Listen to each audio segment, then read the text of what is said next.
স্বাগতম জনাইছো ABC coaching সেন্টাৰলৈ। মই দ্বাদশ শ্ৰেণীৰ ইডুকেশ্যন ছাবজেক্টৰ লগ তোমালোকে চাইয়ে পাইছে এবিসি কোচিং সেন্টাৰ আৰু দ্বাদশ শ্ৰেণীৰ ইডুকেশ্যন ছাবজেক্টটো মই দেখাই আছো। এখন কিতাপ আৰু এখন কিতাপ। এখন কিতাপ ইমান ভাল নহয় আৰু তোমালোকে এখন কিতাপখন ল'বা। এখন কিতাপ বহুত ভাল, এখন কিতাপ বহুত ভালকে দিয়া আছে। প্ৰথমতে মই শিক্ষাৰ বিষয়ে অলপ কম। প্ৰথমতে শিক্ষাৰ বিষয়ে জানিম। শিক্ষাৰ পিতৃগুণ, শিক্ষাৰ পিতৃ হৰেশ মেন। তোমালোকে শুনিছানে নাই? মই কৈ আছো শিক্ষাৰ পিতৃগুণ, শিক্ষাৰ পিতৃ হৈছে হৰেশ মেন।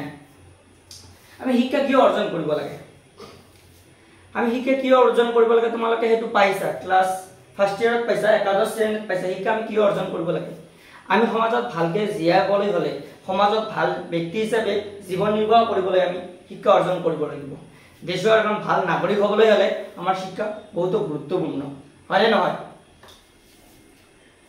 প্ৰথমতে মই আজি দ্বাদশ শ্ৰেণীৰ যি ইডুকেশ্যন ছাবজেক্ট হয় সেইটোৰ চিলেবাছৰ বিষয়ে মই ক'ম। ইয়াত 8 ইউনিট আছে, 7টা ইউনিট আছে। চোৱা, প্ৰথম ইউনিটত কিমান মাৰ্ক আছে? 15 মাৰ্ক আছে। তাৰপিছত কিমান মাৰ্ক আছে? 10 মাৰ্ক আছে। এনেকে মাৰ্কবিলাক দি আছে, চাই পাইছা? আৰু মই কৈ আছো ইয়াত যেটো 7 ইউনিট আছে, এই 7 ইউনিটে কি আছে যে এডুকেশনাল স্ট্যাটিস্টিক্স, শিক্ষা পরিসংখ্যান। এটুত ম্যাথ আছে আৰু বাকি ম্যাথ কিমান আছে? ইয়াত 20 মাৰ্ক আছে। বাকি বিলাকত আছে, বাকি বিলাক সাবজেক্ট তোমাৰ যেনেকুৱা মেন্টাল হেলথ এন্ড হাইজিনস, এটু কি তোমাৰ মানসিক স্বাস্থ্য বা মানসিক স্বাস্থ্য বিজ্ঞানৰ বিষয়। এটু যেনেকুৱা লাৰ্নিং, শিক্ষণ, এনেকুৱা চেপ্টাৰ বিলাক আছে। আমি আজি ফাৰ্স্ট চেপ্টাৰ ক্লাস স্টাৰ্ট কৰি। ফাৰ্স্ট চ্যাপ্টাৰ কি? স্বাধীনতা কালত ভাৰত আৰ অসমৰ মাধ্যমিক শিক্ষাৰ বিষয়। প্ৰথমে আমি জানি ভাৰত আমাৰ কেতিয়া স্বাধীন হৈছিল? ভাৰত স্বাধীন হৈছিল 1947 চনত 15 আগষ্টত স্বাধীন হৈছিল। তেতিয়া শিক্ষা যেতিয়া ভাৰত স্বাধীন হৈছিল তেতিয়া শিক্ষা ব্যৱস্থাটো ইমান নাছিল। তেতিয়া মাধ্যমিক শিক্ষাৰ ওপৰত বেছি গুৰুত্ব দিয়া হৈছিল। মাধ্যমিক শিক্ষাৰ ওপৰত মানে কিয় গুৰুত্ব দিয়া হৈছিল? কাৰণ তেতিয়া মাধ্যমিক শিক্ষা সেই শিক্ষা আছিল। এতিয়া যেনেকুৱা উচ্চ শিক্ষাৰ পিছত বেছিমান মিনিমাম ধৰি লোৱা 90% ষ্টুডেন্ট, ধৰি লোৱা 80% ষ্টুডেন্টে স্কুল বা কলেজ বাদ দিয়ে, শিক্ষা বাদ দি দিয়ে। তেতিয়া মাধ্যমিক শিক্ষাৰ সেই শিক্ষা আছিল। তেতিয়া কিন্তু শিক্ষা ইমান ডেভেলপ নাছিল যেনেকুৱা আজিৰ দিনত ডেভেলপ হৈ আছে শিক্ষাৰ কাৰণে। আগৰ দিনত ভাবিবা আৰু এতিয়াৰ দিনত চোৱাচোন কিমান ডিফাৰেন্স হৈ পৰিছে। আগৰ শিক্ষাটো কি আছিল? ইমান ডেভেলপ নাছিল। সেই কাৰণে আগৰ দিনত মাধ্যমিক শিক্ষাই সেই শিক্ষা আছিল। সেই কাৰণে মাধ্যমিক শিক্ষাৰ ওপৰত কিছুমান আয়োগ খুলিছে বা নীতি আয়োগ খুলিছে। স্বাধীনতা কালত ভাৰত আৰু অসমৰ মাধ্যমিক শিক্ষাৰ বিকাশ, এই পাঠটো অধ্যয়ন কৰাৰ পিছত আমি কি বিষয়বস্তু জানিব পাৰিম? যে স্বাধীনতা কালত ভাৰতবৰ্ষ আৰু অসমৰ মাধ্যমিক শিক্ষাৰ বিষয়ে জানিবলৈ পাম। তাৰ পিছত কি জানিবলৈ পাম? যে ভাৰতবৰ্ষ আৰু অসমৰ মাধ্যমিক শিক্ষাৰ বিকাশৰ ধাৰণাৰ বিষয়ে জানিবলৈ পাম। তাৰপৰে কি পাম? মুডালিয়াৰ আয়োগ আগবঢ়োৱা শিক্ষাৰ লক্ষ্যবিলাকৰ বিষয়ে আমি জানিবলৈ পাম। তাৰপিছত কি পাম জানিবলৈ? 1964-66 চনত কোঠাৰী আয়োগে আগবঢ়োৱা শিক্ষাৰ বিষয় সম্পৰ্কে জানিবলৈ পাম। তাৰপিছত কি জানিবলৈ পাম? যে কোঠাৰী আয়োগে পৰামৰ্শ দিয়া বৃত্তিমূলক শিক্ষাৰ বিষয়ে জানিবলৈ পাম। তাৰপিছত কি পাম? যে স্বাধীনতাৰ পিছত অসম আৰু মাধ্যমিক শিক্ষাৰ বিকাশৰ বিষয়ে আমি জানিবলৈ পাম। এনেকে বহুত বস্তু জানিবলৈ পাম। লাহে লাহে বস্তুবোৰ মই কৈ দিম। যে তোমালোকৰ প্ৰথম কি কৰি আছো,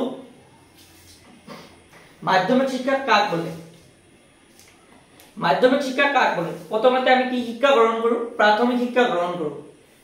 প্ৰাথমিক শিক্ষা আমি যেতিয়া ফাৰ্স্ট শিক্ষা আমি গ্ৰহণ কৰো সেইটো কি হয়? প্ৰাথমিক শিক্ষা হয়। প্ৰাথমিক শিক্ষা আৰু উচ্চ শিক্ষাৰ মাজৰ শিক্ষাই হৈছে মাধ্যমিক শিক্ষা। মাধ্যমিক শিক্ষা বয়সন্ধি কালৰ ল'ৰা ছোৱালী বিলাকে যি শিক্ষা গ্ৰহণ কৰে সেইটো হৈছে মাধ্যমিক শিক্ষা।